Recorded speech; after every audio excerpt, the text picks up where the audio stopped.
करा सुरू मॅडम. हो, नमस्कार सर्व बालमित्रांना, गुड मॉर्निंग आणि सगळ्यांचे प्रथम अभिनंदन. कारण सुट्टी चालू असताना सुद्धा तुम्ही सकाळी एवढ्या सगळ्या संख्येने सकाळी 7ला जॉईन झालेला आहात. तर आज आपण मिशन आरामच्या तासिकेत पुढचा घटक पाहणार आहोत. त्यापूर्वी मी तुम्हाला माझा थोडक्यात परिचय करून देते. माझे नाव श्रीमती बडाक योगिता शिवाजी. माझी शाळा आहे जिल्हा परिषद प्राथमिक शाळा लाडगाव, तालुका श्रीरामपूर, केंद्र पडेगाव. तर आजच्या तासिकेत आपण जो घटक पाहणार आहोत तो आहे वचन. वचन हा घटक तुम्हाला काही नवीन नाही, कारण दुसरी पासून आपण वचन, त्याचे प्रकार हे सगळे शिकतो आहोत. बरेच शब्द तुम्ही तोंडी सांगू शकता, पण तरी सुद्धा परीक्षेला या घटकावरचे आपण सोपे प्रश्न सुद्धा चुकवतो. मग त्यासाठी या घटकावरच्या आज थोड्याशा नवीन गोष्टी आपण समजावून घेऊ, म्हणजे आपल्याला हा भाग आणखीन पक्का होईल. बघा, वचन म्हणजे काय? नामावरून वस्तू एक आहे की अनेक याचा बोध घेणे म्हणजेच त्या नामाचे वचन होय. खाली तुम्हाला 2 शब्द दिसतील, पेन्सिल, पेन्सिली. पेन्सिल हा शब्द ऐकला तरी आपल्याला कळतं इथे एकच पेन्सिल आहे, आणि पेन्सिली हा शब्द ऐकला तरी कळतं की इथे एकापेक्षा जास्त पेन्सिली आहेत. म्हणजे शब्दावरूनच, त्या नामावरूनच आपल्याला कळतं वस्तू एक असेल की अनेक असतील. त्यानंतर भाषेत वचनाचे 2 प्रकार आहेत हे तुम्हाला माहित आहे. एक वचन, अनेक वचन. नामाच्या रूपावरून जेव्हा एका वस्तूचा बोध होतो तेव्हा त्याचे एक वचन मानले जाते, आणि नामाच्या रूपावरून जेव्हा एकापेक्षा अधिक वस्तूंचा बोध होतो तेव्हा त्याचे अनेक वचन मानले जाते.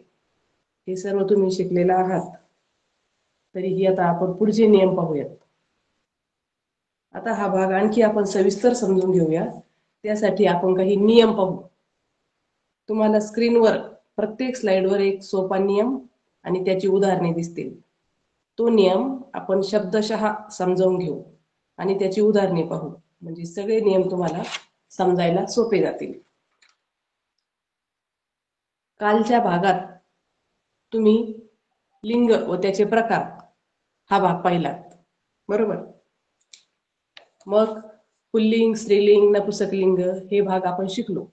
त्याचा उपयोग आज आपण वचन या घटकासाठी करूयात.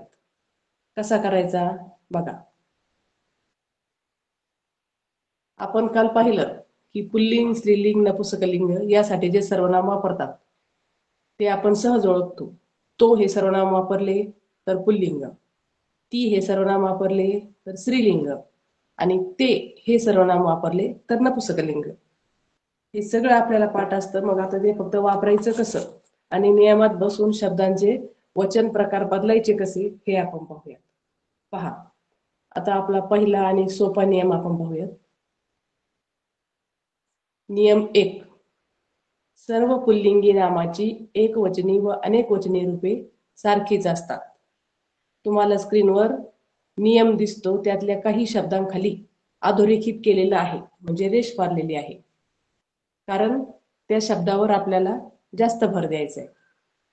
सर्व पुल्लिंगी नामांची एकवचनी व अनेकवचनी रूपे सारखीच असतात. त्या खाली 3 शब्द दिलेले आहेत पहा. देव, नातू, माठ. हे शब्द कोणत्या लिंगात बसतील?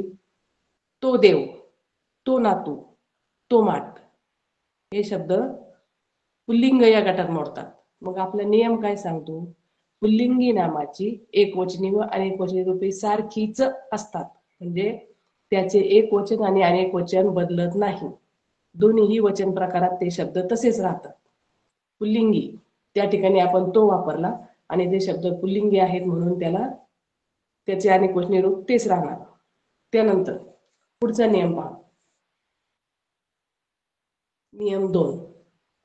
ज्यावेळेस तुम्हाला स्क्रीनवर नियम बदलताना दिसतो त्यावेळेस त्याचा स्क्रीनशॉट घेत चालायचा आहे, कारण हेच नियम तुम्हाला परत नंतर लिहून काढायचे. त्यामुळे प्रत्येक पेज बदलल्यावर, स्क्रीन बदलल्यावर स्क्रीनशॉट घेत चला. आपल्या पहिल्या नियमाने आपल्याला सांगितलं की पुल्लिंगी शब्दांचे एकवचन अनेकवचन बदलत नाही. पण पुढचा नियम काय सांगतो? बहुतेक आकारांत पुल्लिंगी नामाचे अनेकवचन करताना त्याचे अनेकवचनी रूप एकारांत होते. आता इथे दोन शब्दांखाली अधोरेखित केलेलं दिसतंय. आकारांत पुल्लिंगी आणि एकारांत या दोन शब्दांखाली अधोरेखित केलेलं दिसतंय. मग आता आकारांत एकारांत म्हणजे काय? आकारांत म्हणजे त्या शब्दाचा शेवट आ या स्वराने झालेला असतो आणि एकारांत म्हणजे त्या शब्दाचा शेवट ए या स्वराने होतो. ही भाषा समजायला अवघड वाटली तरी आपण सोप्या शब्दात पाहू. ज्या शब्दाच्या शेवटी काना असतो तो आकारांत शब्द आणि ज्या शब्दाच्या शेवटी एक मात्रा येतो तो एकारांत शब्द. मग आकारांत पुल्लिंगी. आता पहा खाली दोन शब्द आपण घेतलेले आहेत, घोडा कोल्हा. तो घोडा तो कोल्हा हे शब्द पुल्लिंगी आहेत. मग आकारांत आहेत का? बघा, घोडा कोल्हा. घोडा या शब्दाला शेवटी काना आहे, कोल्हाला पण शेवटी काना आहे, म्हणजे ते शब्द आकारांत आहेत. मग त्याचं अनेकवचनी रूप करताना त्याचे रूप एकारांत होते. एकारांत म्हणजे काय? त्याच्या शेवटी एक मात्रा येतो. आलं का बघा? घोडे कोल्हे. तो घोडा तो कोल्हा पुल्लिंगी शब्द आकारांत शब्द त्याचे अनेकवचन करताना एकारांत झालेला आहे. मग आपण पुल्लिंगी शब्दाचे दोन नियम पाहिले. पुल्लिंगी शब्दाचे एकवचन अनेकवचन सारखेच राहते. जर त्याला काना असेल तर त्याचं रूप एकारांत होते. यानंतर पुढचा नियम. पुढचे नियम पाहण्याआधी आपण 4-5 शब्दांची ओळख करून घेऊ. कारण प्रत्येक नियमात तुम्हाला अकारांत आकारांत हे शब्द येणार आहेत. मग हे काय असतं? नवीन शब्द वाचल्यावर आपल्याला तो अवघड वाटतो, पण तो समजल्यावर तो किती सोपा होता हे तुम्हाला कळेल पहा. अकारांत शेवटच्या अक्षराला स्वरचिन्ह नाही. म्हणजे आपल्याला जो शब्द दिलेला असतो वचन बदलण्यासाठी किंवा जे नाम असतं त्याच्या शेवटच्या अक्षराला कुठलंही स्वरचिन्ह लागलेलं नसतं, त्याला म्हणायचं अकारांत शब्द.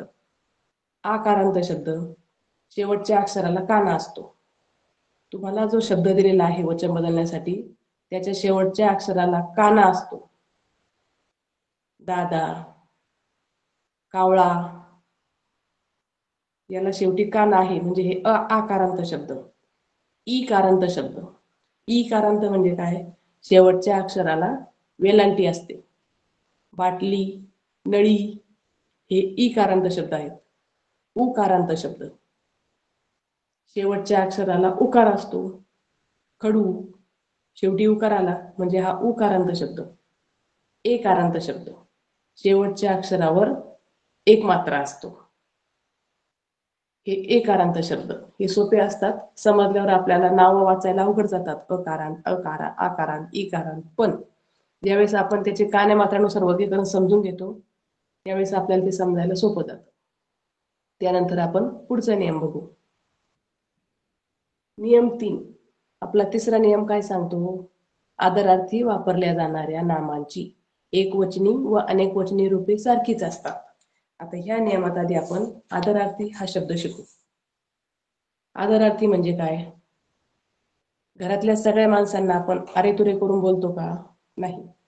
बहीण, भाऊ, मित्र, आई, आजी यांना आपण अरे तुरे म्हणतो. पण वडील, आजोबा यांना आपण म्हणतो का अरे पप्पा, अरे आजोबा? असं होत नाही, बरोबर?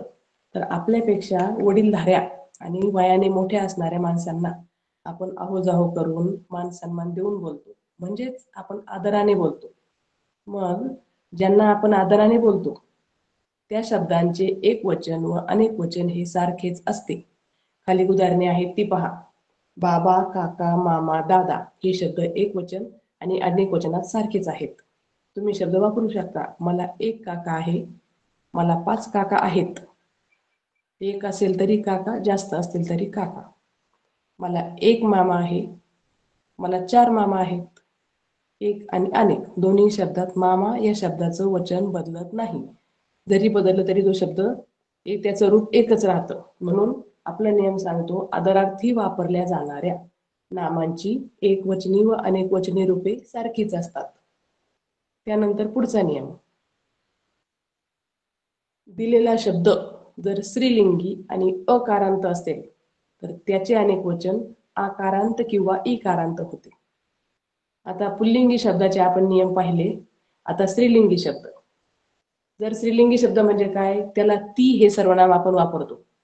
मग तो अकारांत असेल म्हणजे त्याला कुठलेही स्वरचिन्ह नसेल तर त्याचे अनेक वचन आकारांत किंवा इकारांत होते. म्हणजे नामाच्या शेवटच्या शब्दाला स्वरचिन्ह काही नसेल तर त्याचे अनेक वचन करताना एकतर त्याला काना लागतो किंवा वेलांटी लागते. बघा, माळ माळा, चूक चुका हे दोन शब्द अकारांत आहेत. स्त्रीलिंगी आहेत का? ती माळ ती चूक म्हणजे स्त्रीलिंगी आहेत. मग अकारांतचं आकारांत झालं म्हणजे माळ चूक याच्या शेवटच्या अक्षराला कुठलेही स्वरचिन्ह नाही, पण माळा चुका या दोन शब्दांच्या शेवटी काना आलेला आहे म्हणजेच ते आकारांत झाले आहेत. नंतर गोष्ट जात, ती गोष्ट ती जात स्त्रीलिंगी शब्द आहेत आणि त्याचे अनेक वचन करताना गोष्टी जाती म्हणजे हे शब्द इकारांत झालेले आहेत. त्यानंतर पुढचा नियम स्क्रीनशॉट घेत चला प्रत्येक नियमाचा. जर नियम 5 काय सांगतो, जर दिलेला शब्द स्त्रीलिंगी असेल आणि तो आकारांत इकारांत किंवा उकारांत असेल तर त्या शब्दाची एकवचनी व अनेकवचनी रूपे बहुतांशी सारखीच असतात. या ठिकाणी बहुतांशी हा शब्द महत्वाचा आहे. सर्वच्या सर्व असतात असं म्हटलेलं नाही. स्त्रीलिंगी शब्दाचा नियम काय सांगतो, अकारांत असेल तर त्याचं आ किंवा इकारांत होतं, पण मुळात दिलेला शब्द त्याच्या शेवटी काना वेलांटी उकार असतील म्हणजे आकारांत इकारांत उकारांत असतील तर त्याची एकवचनी व अनेकवचनी रूपे बहुतांशी सारखीच असतात. म्हणजे ते शब्द एकवचन आणि अनेक वचनात बदलत नाहीत. पहा, बालिका बालिका, विद्या विद्या, वधू वधू, नारी नारी या शब्दांचं एकवचन आणि अनेकवचनी रूप सारखंच आहे, पण त्यांनी म्हटले बहुतांशी सारखीच असतात, सर्वच असतात असं नाही. मग त्यात थोडासा बदल होतो पहा, तो आपण पुढच्या नियमात बघू. मग यातले जर काही इकारांत शब्द असतील तर त्याचे अनेक वचन करताना शेवटी या हे अक्षर येतं पहा. नदी नद्या, बी बिया, टाळी टाळ्या. मग जर उकारांत शब्द असतील तर उकारांत शब्दाचे अनेक वचन करताना शेवटी वा हे अक्षर येतं. एकतर बदल होत नाही. शक्यतो आपला नियम आपल्याला सांगतो स्त्रीलिंगी शब्दाची काना वेलांटी उकार असलेले शब्द बहुतांशी अनेकवचनी रूप तशीच राहतात, पण हे ठराविक शब्द आहेत की त्यांच्या शेवटी ई असेल तर या येतो, उ असेल तर वा हे अक्षर येते. सासू सासवा, जळू जळवा, जाऊ जावा. बरेचसे शब्द पहिलेच नियमात बसतात, पण हे जे शब्द असतात शेवटी या आणि वा येणारे हे शब्द फार थोडे असतात. मग हे आपण वाचन सरावानेच पक्के करू शकतो. स्क्रीनशॉट घेत चला. पुढचा नियम आपण पुल्लिंगी शब्दाचे नियम पाहिले, स्त्रीलिंगी शब्दाचे नियम पाहिले. आता नपुसकलिंगी शब्दाचे नियम बघूया. नपुसकलिंगी शब्द म्हणजे काय, त्यासाठी आपण ते हे सर्वनाम वापरतो. मग आता नपुसकलिंगी शब्दाचे अनेक वचन करताना अकारांत व उकारांत शब्द एकारांत होतात. अकारांत म्हणजे काय, शब्दाच्या शेवटी कुठलेही स्वरचिन्ह नाही, काना मात्रा वेलांटी उकार नाही. आणि उकारांत म्हणजे काय, शब्दाच्या शेवटी उकार आलेला आहे. मग असे शब्द अनेक वचन करताना एकारांत होतात. एकारांत म्हणजे त्याच्या शेवटी एक मात्रा येतो. खाली 4 शब्द आहेत बघा. रान राणे, पान पाने, लिंबू लिंबे, झाड झाडे. मग आता हे शब्द नपुसकलिंगी आहेत का, रान ते लिंबू ते पान ते झाड, हे सर्व शब्द नपुसकलिंगी आहेत. अकारांत कोणते आहेत, रान पान झाड या शब्दांच्या शेवटच्या अक्षरावर कुठलेही स्वरचिन्ह नाही. मग असे शब्द एकारांत झाले पहा, म्हणजे त्याच्या शेवटी एक मात्रा आलेला आहे. राणे पाने झाडे. नंतर उकारांत शब्द लिंबू, लिंबूला उकार आहे, मग त्याचे पण अनेक वचन करताना तो शब्द एकारांत झाला लिंबू, याचं अनेक वचन झालं लिंबे. मग अकारांत उकारांत असतील तर त्यावर एक मात्रा येतो. पण आपल्याला दिलेल्या शब्दाला जर एक मात्रा असेल तर, म्हणजे तो शब्द एकारांत असेल तर एकारांत नपुसकलिंगी नामाची अनेकवचनी रूपे इकारांत होतात. तळे तळी, मडके मडकी, केळे केळी. नपुसकलिंगी नाम ते तळे ते मडके ते केळे, हे नपुसकलिंगी आहे. मग त्याच्यावर एक मात्रा आहे म्हणजे ते एक कारांत आहे. मग त्याचे अनेक वचन करताना ती रूपे इकारांत होतात. म्हणजे अनेक वचन करताना प्रत्येक शब्दाला वेलांटी आलेली आहे, तुम्ही वाचून बघू शकता. तळे तळी, मडके मडकी, केळे केळी. यानंतर पुढचा नियम, आपण 6 नियम पाहिले. आता या नियमांना अनुसरून आपण पुढील शब्दांचे अनेक वचन करून पाहू. पहा, दिवस दिवस या सर्व शब्दांचं एक वचन आणि अनेक वचन तुम्हाला दिसेल सारखंच आहे, ते बदललेलं नाही. मग हे कोणत्या नियमात बसतं बघा. आपण आधी शब्द वाचू. दिवस, देश, कवी, वाघ, लाडू, सैनिक, खडू, पैल. तो दिवस, तो देश, तो कवी, तो वाघ, तो लाडू, तो सैनिक, तो खडू, तो बैल. हे सर्व शब्द पुल्लिंगी आहेत. मग आपल्याला पुल्लिंगी शब्दांचा पहिला नियम आपण काय बघितला की सर्व पुल्लिंगी नामाची एकवचनी व अनेक वचनी रूपे सारखीच असतात. बघा, हे सगळे शब्द त्याच नियमात बसतात. सर्व पुल्लिंगी शब्द आहेत आणि त्याचं एकवचनी व अनेक वचनी रूप सारखंच आहे, त्यात बदल झालेला नाही. हा झाला आपला पहिला नियम. पहा, कागद. आता पहिल्या टप्प्यातले तुम्हाला स्क्रीनवर 2 टप्पे दिसतील, रेषेच्या आधीचा एक, नंतरचा एक. आपण आधी पहिला टप्पा वाचू. कागद, उंदीर, भाऊ, शिक्षक. तो कागद, तो उंदीर, तो भाऊ, तो शिक्षक. सर्व शब्द पुल्लिंगी आले. मग आपला नियम सांगतो पुल्लिंगी शब्दांचे एक वचन व अनेक वचन सारखेच असते. म्हणून कागद कागद, उंदीर उंदीर, भाऊ भाऊ, शिक्षक शिक्षक. दुसरा टप्पा पहा. सुतार, कामगार, चित्रकार, डोंबारी. तो सुतार, तो कामगार, तो चित्रकार, तो डोंबारी. हे सर्व शब्द पुल्लिंगी आले. मग ह्या आपल्या नियमाप्रमाणे पुल्लिंगी शब्दाचे एकवचनी रूप हेच अनेकवचनी रूप राहणार. मग सुतार सुतार, कामगार कामगार, चित्रकार चित्रकार, डोंबारी डोंबारी. म्हणजे पुल्लिंगी शब्दाचं एकवचन आणि अनेकवचनी रूप बदललेलं नाही. हे सर्व शब्द पहिल्या नियमात बसतात. आता पहा, रस्ता. आता पहिला टप्पा पहा. रस्ता, रेडा, काटा, कुत्रा. स्क्रीनशॉट घ्या याचा पण. तो रस्ता, तो रेडा, तो काटा, तो कुत्रा. आपण नियम पाहिला की पुल्लिंगी शब्दाचे एकवचनी आणि अनेकवचनी रूप सारखेच असते, पण इथं बदललेलं दिसतं. मग या ठिकाणी आपला दुसरा नियम लागू होतो. पुल्लिंगी शब्दाला जर शेवटी काना असेल म्हणजे तो शब्द आकारांत असेल तर त्याचं अनेकवचनी रूप एकारांत होतं. म्हणजे जर पुल्लिंगी शब्दाच्या शेवटी काना असेल तर त्याऐवजी अनेकवचनी रूप करताना त्याच्यावर एक मात्रा येतो सोप्या पद्धतीने. मग तो रस्ता, तो रेडा, तो काटा, तो कुत्रा. पुल्लिंगी शब्द सर्व शब्दांच्या शेवटी काना आलेला आहे. मग त्याचं अनेकवचन पहा. एकारांत झालंय का बघा, म्हणजेच त्याच्यावर एक मात्रा आहे का. रस्ता रस्ते, रेडा रेडे, काटा काटे, कुत्रा कुत्रे. पुढचा टप्पा पहा. बोका, फळा, भाला, महिना. तो बोका, तो फळा, तो भाला, तो महिना. पुल्लिंगी शब्द आहेत. सर्व शब्दांना काना आलेला आहे. मग पुल्लिंगी आकारांत म्हणजेच काना असलेल्या शब्दांचे अनेक वचन एकारांत होते, म्हणजेच त्याच्यावर एक मात्रा येतो. आलाय का बघा. बोका बोकी, फळा फळे, भाला भाले, महिना महिने.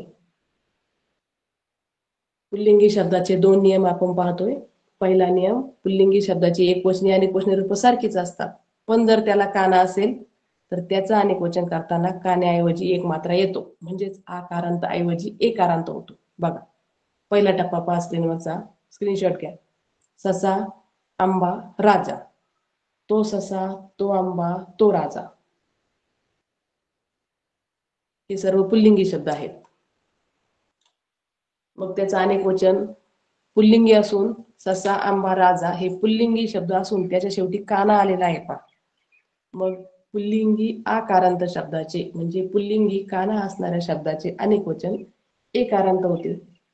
ससा ससे, आंबा आंबे, राजा राजे. दुसरा टप्पा पहा. महिना लांडगा पिंजरा. तो महिना, तो लांडगा, तो पिंजरा. पुल्लिंगी शब्द आहेत. सगळ्यांच्या शेवटी काना आलेला आहे. मग पुल्लिंगी आकारांत शब्दाचं अनेक वचन करताना तो शब्द एकारांत होतो. म्हणजे पुल्लिंगी शब्दाला शेवटी काना असेल तर त्याचा एक मात्रा होतो. पहा. महिना महिने, लांडगा लांडगे, पिंजरा पिंजरे.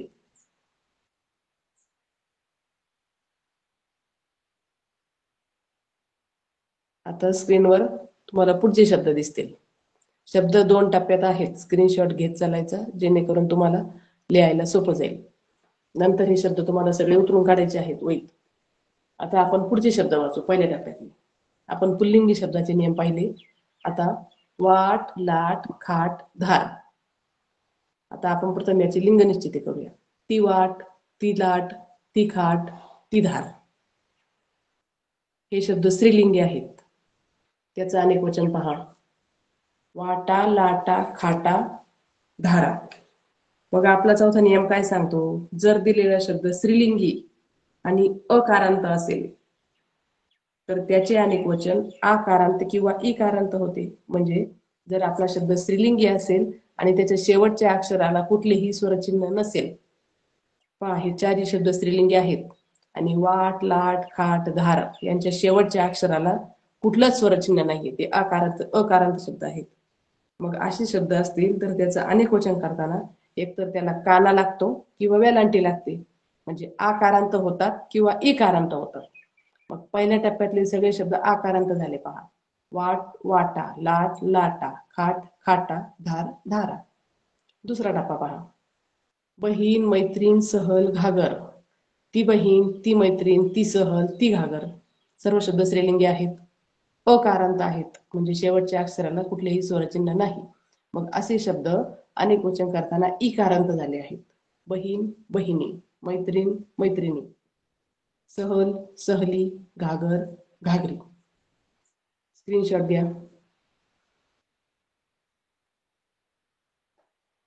आता पुढचं पेज पहा.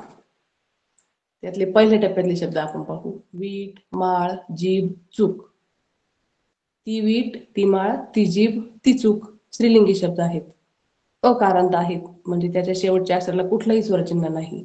मग स्त्रीलिंगी अकारांत शब्द अनेक वचन करताना आकारांत किंवा इकारांत होतात. म्हणजे काना किंवा त्याला वेलांटी लागते.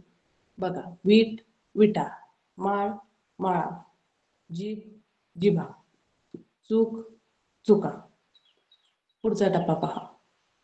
भिंत, विहीर, वाघीण, गंमत. ती भिंत, ती विहीर, ती वाघीण, ती गंमत. हे सर्व शब्द स्त्रीलिंगी आहेत.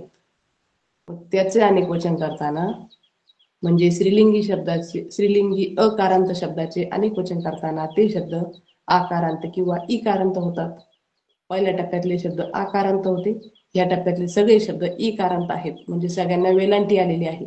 भिंत, भिंती, विहीर, विहिरी, वाघीण, वाघिणी, गंमत, गमती.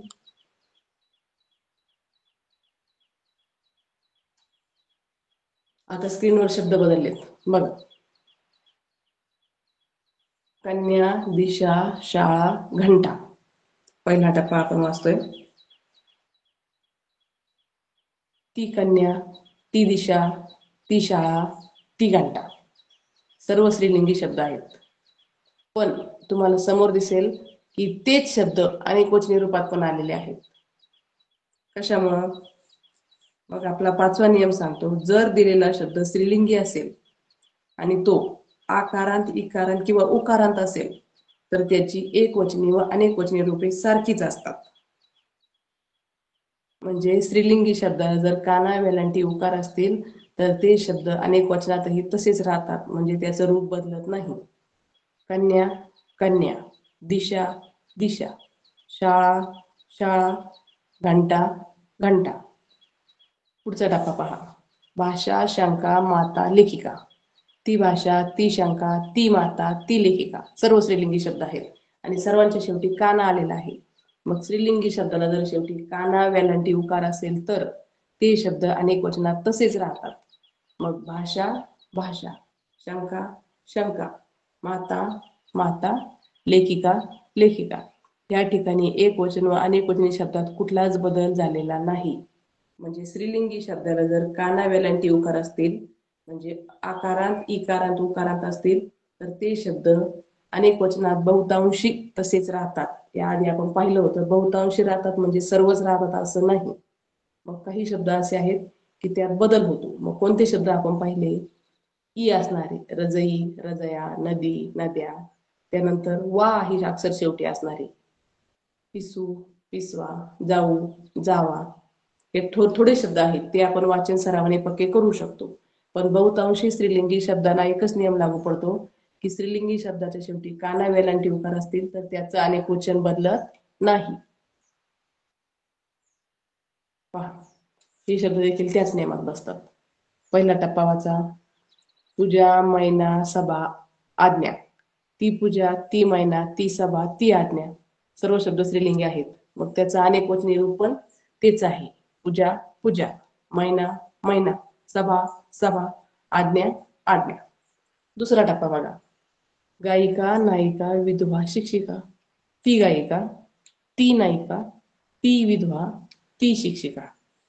सर्व शब्द स्त्रीलिंगी आहेत. सर्वांच्या शेवटी काना आलेला आहे, म्हणजे स्त्रीलिंगी आकारांत शब्दाचे अनेकवचनी रूप तेच राहणार. गायिका गायिका, नायिका नायिका, विधवा विधवा, शिक्षिका शिक्षिका. आता काही शब्द अपवाद असतात, हे आपण पाहिलं. त्यांच्या शेवटी या हे अक्षर लागते. मग ते शब्द कोणते बघा.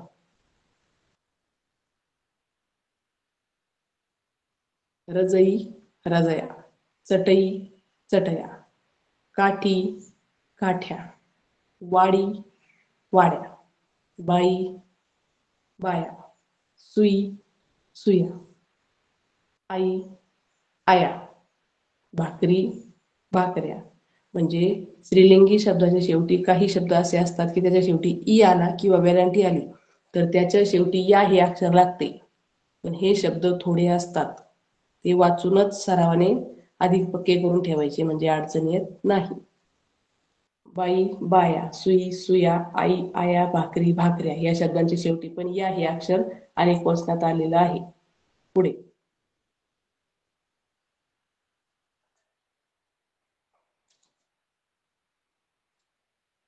आपण पुल्लिंगी स्त्रीलिंगी शब्द पाहिले.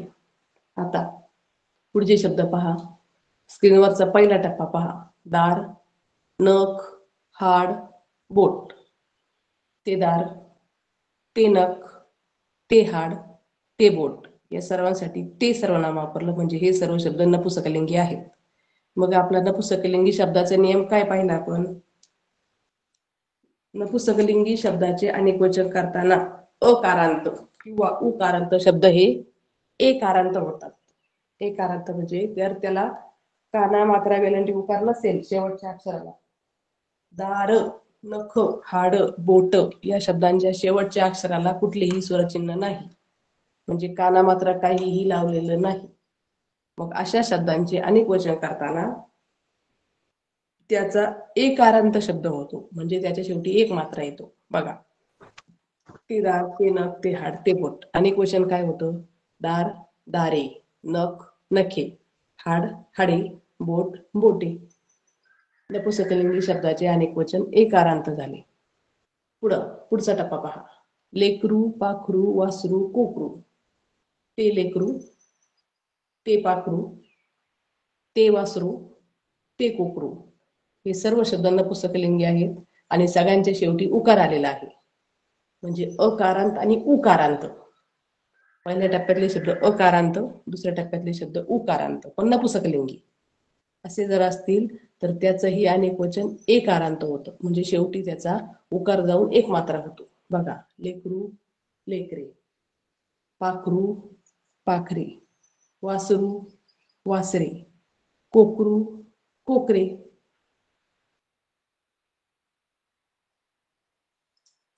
ह्याच नियमातले पुढचे शब्द. पूल, शेत, गाव, मत. पहिला टप्पा पहा. स्क्रीनशॉट घ्या. चालतं चालतं तुमचं बघता बघता स्क्रीनशॉट घ्यायचंय, म्हणजे तुम्हाला लिखाणाला सोपं जाईल. ते फूल, ते शेत, ते गाव, ते मत सगळे शब्द नपुसकलिंगी आहेत. आपला नियम सांगतो, नपुसकलिंगी अकारांत व उकारांत शब्दाचं अनेक वचन एकारांत शब्द होतात. मग बघा, फूल, फुले, शेत, शेते, गाव, गावे, मत, मते सर्व शब्द एकारांत झाले म्हणजे सगळ्यांच्या शेवटी अनेक वचनात एक मात्रा आलेला दिसतो. पुढचा टप्पा पहा. माकड, मंदिर, झाड, खत. ते माकड, ते मंदिर, ते झाड, ते खत नपुसकलिंगी आहेत. मग नपुसकलिंगी शब्दाचे अनेक वचन करताना नपुसकलिंगी अकारांत किंवा उकारांत शब्दाचे अनेक वचन करताना त्याच्या शेवटी एकारांत शब्द होतो म्हणजे एक मात्रा येतो. माकड, माकडे, मंदिर, मंदिरे, झाड, झाडे, खत, खते. सर्व शब्दांसाठी एकच नपुसकलिंगी शब्दांचा नियम लागू पडला.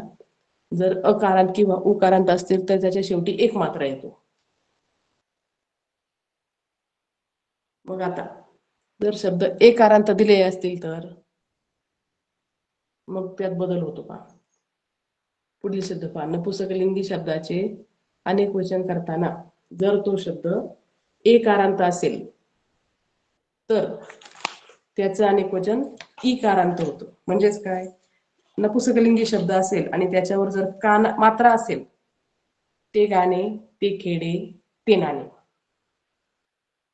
नपुसकलिंगी शब्द आणि त्याच्यावर एक मात्रा आहे पहा, गाणे, खेडे, नाणे. मग त्याचं अनेक वचन करताना त्याचं इकारांत रूप तयार होतं म्हणजे शेवटी त्याच्यावर वेलांटी येते. गाणे, गाणी, खेडे, खेडी, नाणे, नाणी.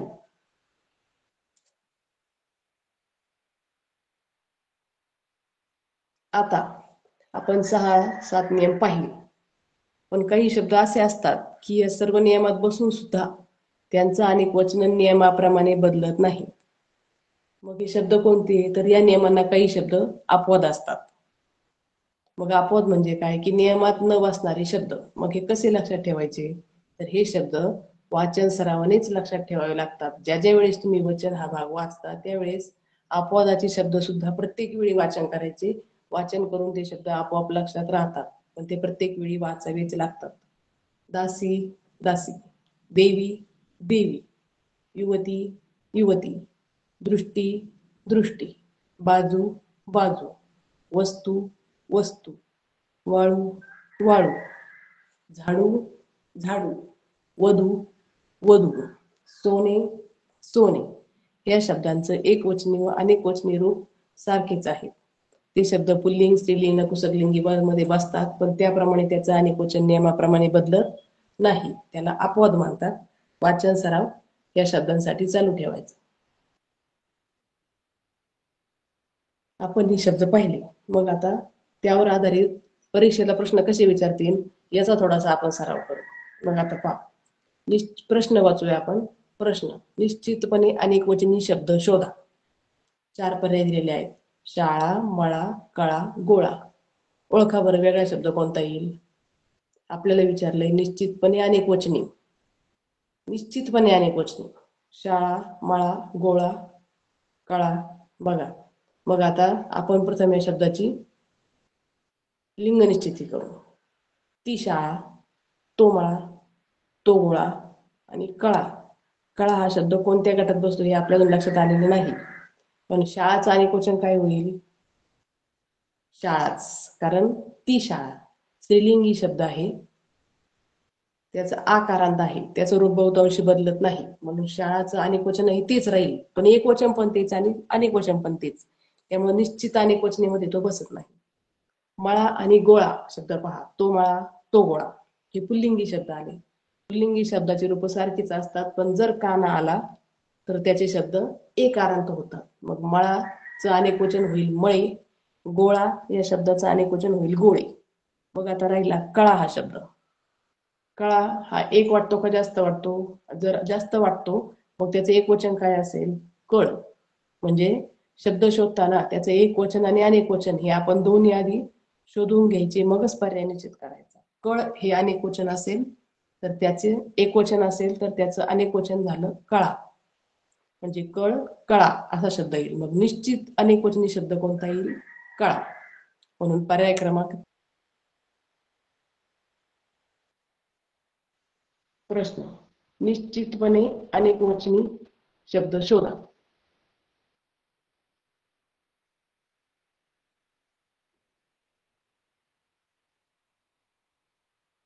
पहिला पर्याय माठ, दुसरा ओठ, तिसरा काठ, चौथा गाठ.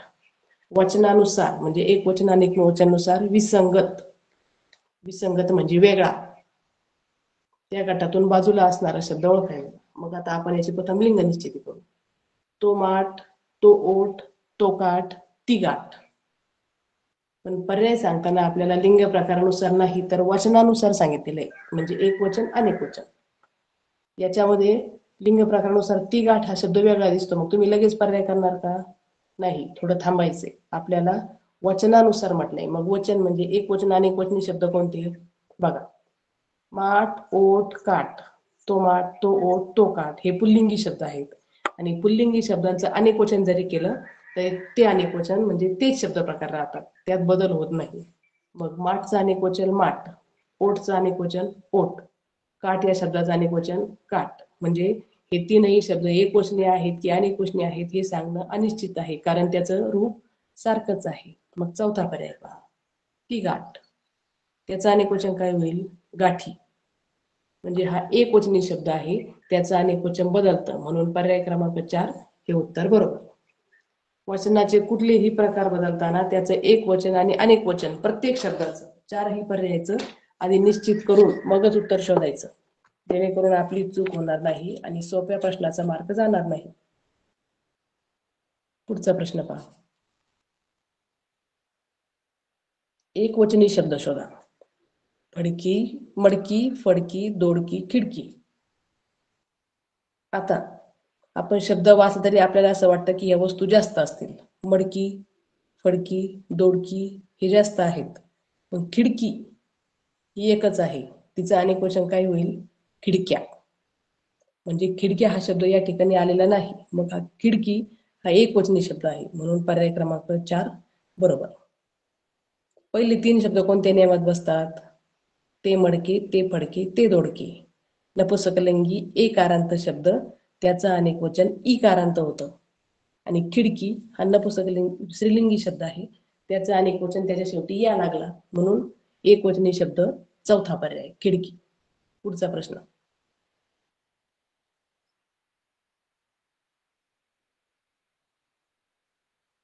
वचनानुसार विसंगत शब्द ओळखा. विसंगत म्हणजे वेगळा. विटा, लाटा, काटा, खाटा. मग एक वचनी असतील का अनेक वचनी असतील याच्या प्रकारानुसार आपल्याला विचार करायचा. विटा म्हणजे जास्त असणार, कारण एक वीट जास्त विटा. लाटा, लाट, लाटा. एक असेल तर लाट, जास्त असतील तर लाटा. म्हणजे विटा हे अनेक वचनी आहे, लाटा हा शब्द पण अनेक वचनी आहे. तिसरा पर्याय काटा. काटा हा एकच आहे, त्याचा अनेक वचनी रूप आहे काटे. म्हणजे काटा हा शब्द या ठिकाणी एक वचनी आहे. चौथा पर्याय खाट, खाटा. खाटा हा अनेक वचनी शब्द आहे, त्याचे एक वचन खाट.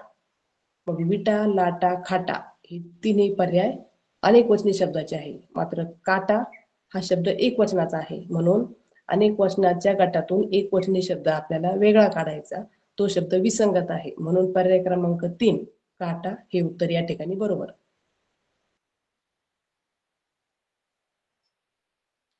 प्रश्न वाचा. वेगळा शब्द ओळखा. लाडू, खडू, कोकरू, झाडू. तो लाडू, तो खडू, ते कोकरू, तो झाडू. आता आपण लिंग प्रकार पाहिले, पण पुल्लिंगी शब्द कोणते आले? तो लाडू, तो खडू, तो झाडू. पुल्लिंगी शब्दांचं एक वचन आणि अनेक वचन सारखंच राहतं, हा पहिला नियम होता. मग लाडू, खडू, झाडू या शब्दांचं वचन बदलत नाही. अनेक वचनातही ते शब्द तसेच राहतात. मात्र कोकरू, ते कोकरू हा नपुंसकलिंगी शब्द आहे, उकारांत आहे. मग त्याचं अनेक वचन करताना त्याच्या शेवटी एक मात्र येणार. म्हणून कोकरू या शब्दाचं अनेक वचन कोकरे असं होईल. मग लाडू, खडू, झाडू यातून वेगळा शब्द यापासून वेगळा असणारा कोकरू, ते कोकरू, कारण त्याचं अनेक वचन बदलतं. या शब्दांचं अनेकवचन बदलत नाही, म्हणून पर्याय क्रमांक 3 हे उत्तर बरोबर. पुढचा प्रश्न, अनेकवचनी शब्द ओळखा. पर्याय 1 सासू, पर्याय 2 पिसू, पर्याय 3 अश्रू, पर्याय 4 पाखरू.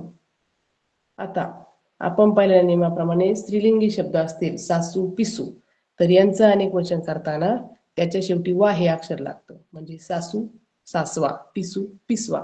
म्हणजे सासू आणि पिसू हे शब्द एकवचनी आहेत. नंतर अश्रू, अश्रू या शब्दाची आपण निश्चित एकवचन अनेकवचन आपण विचार करून सांगू शकत नाही, पण आधी बाकीच्या पर्यायाचं एकवचन अनेकवचन काय होतं प्रत्येक शब्दाचं याचा विचार करायचा. पाखरू, ते पाखरू. नपुंसकलिंगी शब्द शेवटी उकार आला म्हणजे त्याच्या शेवटी अनेकवचनात एक मात्रा येणार. मग पाखरू पाखरे. मग सगळ्या शब्दांचं अनेकवचनी रूप वेगळं आलं म्हणजे हे शब्द तीनही शब्द एकच वचनी आहेत, सासू पिसू पाखरू. मग राहिला शब्द अश्रू. अश्रू या शब्दाचं एकवचन आणि अनेकवचनी रूप सारखंच आहे. हे शब्द एकवचनी आहेत पण हा अनेकवचनी गटातही हा शब्द बसतो, म्हणून पर्याय क्रमांक 3 हे उत्तर या ठिकाणी बरोबर. आता तुम्हाला पुढे शब्द दिले आहेत, आपण सगळे नियम लावून या शब्दांचं वचन बदलून पाहू. स्क्रीनशॉट घ्या, सर्व पेजचे स्क्रीनशॉट घेत चला. आता या शब्दांची पहिली लाईन पहा. या ठिकाणी 3 लाईन दिलेल्या आहेत. त्यातली पहिली लाईन पहा, त्यातले 5 शब्द मी वाचते. पान, नळ, उंट, पुत्र, झाड. आता आपण याची लिंग निश्चिती करू. ते पान, तो नळ, तो उंट, तो पुत्र, ते झाड. ते पान आणि ते झाड पहिला आणि 5वा शब्द पहा. ते पान ते झाड नपुंसकलिंगी शब्द अकारांत शब्द. मग त्याचं अनेकवचन करताना त्याच्या शेवटी एक मात्रा येणार, म्हणून पान पाने झाड झाडे. मधले 3 शब्द पहा. नळ उंट पुत्र. तो नळ तो उंट तो पुत्र. मग पुल्लिंगी नामाचे एकवचनी व अनेकवचनी रूप सारखेच असते, म्हणून तो नळ तो उंट तो पुत्र या शब्दांचे अनेकवचन देखील तसेच राहणार, म्हणून नळ उंट पुत्र याचं अनेकवचन नळ उंट पुत्र. दुसरी लाईन पहा मधली. झाकण पेन बैल वाडा चमचा. ते झाकण तो पेन तो बैल तो वाडा तो चमचा. आपण लिंग प्रकार त्याची पहिली निश्चिती केली. आता पहिला शब्द परत. झाकण ते झाकण नपुंसकलिंगी शब्द अकारांत शब्द म्हणजे त्याच्या शेवटी काना मात्रा नाही, मग त्याचे अनेकवचन करताना त्याच्या शेवटी एक मात्रा येणार, झाकण झाकणे. आता पुढचे 2 शब्द पहा. पेन बैल वाडा चमचा हे शब्द पुल्लिंगी शब्दाच्या नियमातच बसतात, पण त्याला 2 नियम लागतात. तो पेन तो बैल. पुल्लिंगी शब्दाचे एकवचनी व अनेकवचनी रूप सारखेच राहते, म्हणून पेन आणि बैल या शब्दाचं अनेकवचनी रूप तसंच राहणार. पेनचं अनेकवचन पेन, बैलचं अनेकवचन बैल. मग त्याच्या पुढचा नियम पुढच्या 2 शब्दांना लागतो. वाडा चमचा. तो वाडा तो चमचा.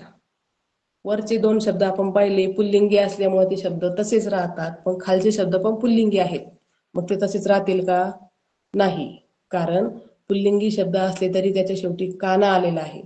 मग पुल्लिंगी शब्दाच्या शेवटी जर काना असेल आकारांत शब्द असेल तर त्याचं अनेकवचनी रूप एकारांत होणार. बघा वाडा वाडी चमचा चमचे. काना जाऊन एक मात्रा येणार. पुढचा तिसरी लाईन पहा. पत्रा पुतळा रोग वेली पिसू. आता आपण प्रथम लिंग निश्चिती करू. तो पत्रा तो पुतळा ते रोग ती वेली. वेली हा शब्द निश्चित नाही, आपण त्याचा थोडासा वेगळा विचार करू. पिसू ती पिसू. मग तो पत्रा पुल्लिंगी शब्द त्याच्या शेवटी काना आला, म्हणून त्याचं अनेकवचन आकारांत शब्दाचं एकारांत होणार. पत्रा पत्रे. पुतळा पुल्लिंगी शब्द त्याच्या शेवटी काना आला, म्हणून आकारांत शब्दाचं अनेकवचनी रूप एकारांत होणार. मग पुतळा पुतळे. रोप ते रोप. नपुंसकलिंगी शब्द आला. मग नपुंसकलिंगी आकारांत शब्दाचे अनेकवचन करताना तो शब्द एकारांत होतो. मग रोप रोपे. पुढचा शब्द पहा, वेली. वेली हा शब्द आपल्याला एक वाटतो की जास्त वाटतो, असा पण पर्याय परीक्षेला येतो. आपल्याला प्रत्येक वेळी असं वाटतं की फक्त एक वचनच अनेक वचन करायचं, पण त्यांनी सांगितलंय प्रश्नात की फक्त वचन बदला. मग एक वचनचं अनेक वचन करा किंवा अनेक वचनचं एक वचन करा असं सांगितलेलं नाही. आपण शब्दाचा विचार करायचा, तो शब्द एक वचन आहे की अनेक वचन आहे. मग या ठिकाणी वेली हा शब्द अनेक वचनी आहे. मग अनेक वचने असताना त्याचं आपण एक वचन विचारपूर्वक करायचं. एक वचन, वेली जर अनेक असतील तर एक असल्यावर आपण काय म्हणू, वेल. म्हणून त्याचं वचन बदलताना त्याचा उत्तर येईल वेल. पिसू. स्त्रीलिंगी शब्द आहे, त्याच्या शेवटी उकारांत शब्द आलेला आहे. मग आपण एक नियम पाहिला की असे काही शब्द असतील तर त्याच्या शेवटी वा हे अक्षर येतं, काहींच्या शेवटी या हे अक्षर येतं. मग पिसू या शब्दाचं अनेक वचन काय होईल, पिसवा. आता हे शब्द लिहून घ्या किंवा याचा स्क्रीनशॉट घ्या आणि याचेच उत्तर पुढच्या पेजवर आहेत, त्याचा पण स्क्रीनशॉट घ्या. बघा, आपण जे आता शब्द पाहिले त्याचं अनेक वचन या ठिकाणी लाल अक्षरात दिलेलं आहे. ते तुम्ही समजण्यासाठी किंवा लिहून घेण्यासाठी वापरू शकता.